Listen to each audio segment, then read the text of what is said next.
so, I hope you all here on this council will look at number 168.373 of the MCL. It authorizes anytime one individual on your council has been made an offense, to be either removed or resigned from, it does not allow the county to come in and take over. That importance of that one thing is so important to every township, simply because this is the power. The township, you guys are the power, not the county, not the state. And at least my interpretation of how it's been under the Constitution. So looking at that, I'm just reflecting on what took place in North Adams back in 21. In that consideration, I hope you can, at least in your council, take a look at it and see where you can put in there that your powers are yours and not to be sort of distributed to someone else in case someone does an offense.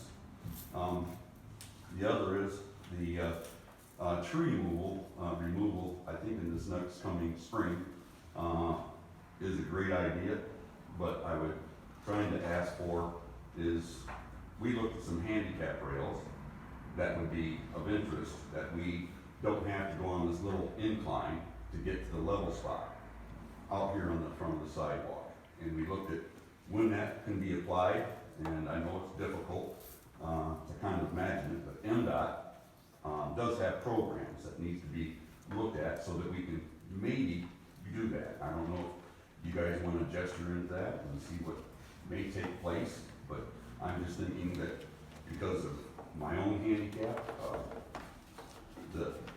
the township is fantastic as far as winter goes. And Mike, Joan, I mean, everything that's done here, he knows where every nook and cranny of this place is, and does a great job. I tell you, I've been down here many times in the winter, and this place is cleaned off before any other city of Hillsdale, you know, Jackson. In the morning, it's done, it's taken care of. So I would just ask if we couldn't, it doesn't mean that Mike can see that little piece of ice that's on that slope, just where the brick are. But we looked at 4, we looked at 5. When these trees are taken down, and we're asking for is these same big, I don't know what you call them, basins, if you will, kind of, I don't know how to describe them, but you have plants in them. And I would think that maybe the removal of the tree could bring these in place of that, and maybe if we had to, those things can be removed. I'm talking about the handrails, to improvise in case there was something other than in need of. The other was that we looked at a second step. We looked at what one step would be, and then what a second one would be in order to do so. And that means a difference of concrete and whatever else they do.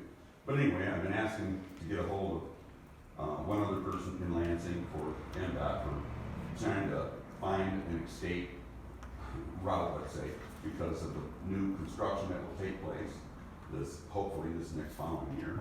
And I would like to see if we can just have a look at that. Anyway, I thank you very much for your time. We're having a meeting October 30th on the road diet. That'd be a place to bring that up. Yeah. October 30th at the police station. Yeah, so it also knows from 7 to 8:30. And you should be there. Thank you. I'll do that. Thank you very much. Thank you. Thank you, folks. Lisa Adair. Lisa Adair, 308 West Street, Jonesville, city resident, taxpayer. On April 20th, 2022, Kurt Etter asked council to approve the officers voted by the Jonesville City Fire Department through June 30th, 2023, stating that they had to attend prerequisite State of Michigan Fire Officer 1 certification training during the 2022-23 fiscal year. A motion was made by Jerry Drake and supported by Brenda Geis to confirm officers through June 30th, 2023. If they had not completed the deadline, they would keep their officers' positions as long as they had made an effort to receive the training. All in favor, motion carried. In July 2021, Dean Adair was removed from administration duties by the Personnel Committee. He could no longer schedule classes for himself or anyone else. Kurt Etter never scheduled class, Chief Lance never scheduled or enrolled them in class, but Chief Adair was terminated for not having class. Chief Lance enrolled him in Firefighter 2 class, which he passed and was a prereq for him to take Fire Officer 1. I am asking Chief Lance, who is not here tonight, and Manager Gray to do what is fair and honest and remove Rick Riggs from his newly appointed position as Deputy Fire Chief, as he does not have that certification and was Assistant Chief when this was voted in. If we want to be totally fair and honest, he should be terminated. Chief Adair was. I would also like to ask council to deny Manager Gray's request to go into closed session for his yearly review. Let's do this review in front of the taxpayers that pay his wage. I have seen 5 of his evaluations, and his performance, according to the city council, is outstanding. So he should have nothing to worry about. Thank you. Dorothy Bogart. May I sit and do Sure. this from here? Okay. In my opinion, Jeff Gray should be fired. Jonesville is our town and we deserve better than him as city manager. We have never had a problem like this in the history of Jonesville, as I can recall. And many people said the same thing. And as for Lance, what a disappointment for what he has done to Dean Adair. When you went on your witch hunt, you picked the wrong person because Dean Adair is still the most popular guy in town. Thank you. You're welcome. Thank you. Jim Bogart.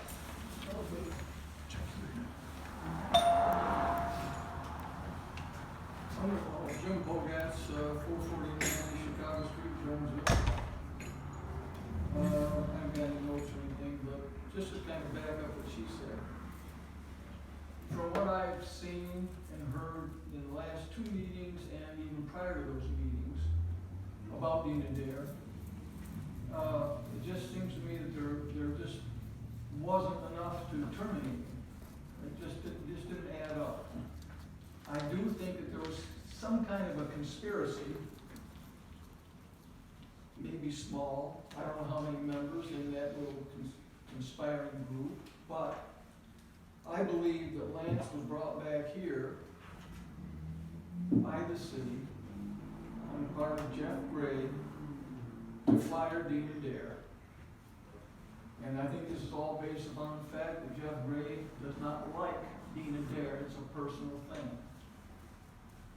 In addition to that, it really, because I think as I read in the last minutes of the agenda meeting last time, the step process of fire somebody would be, like Lance had to say, I want to fire him, and then that's rubber stamped, or in this case, approved by Mr. Gray. That's the 1-2 punch, and he's out, as I see it. The sad commentary about this whole thing is that a person in the position of city manager should not be making any decisions on a personal basis, like personally disliking Dean Adair.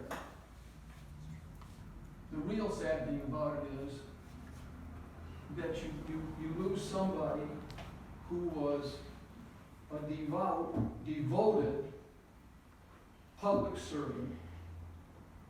You take him out of the job, all on the basis of somebody not liking him. That just doesn't make any sense. And if somebody did that on the basis of not liking him, what are they thinking about what's in the best interest of this town? This city, excuse me. Think about all this a little bit. I agree with her. I think a couple people ought to be out of this town, out of this arrangement. Just think about it a little bit.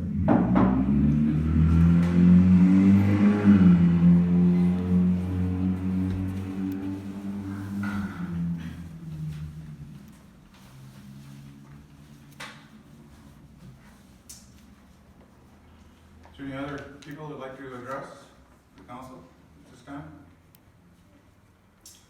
Hearing none, we'll move on to report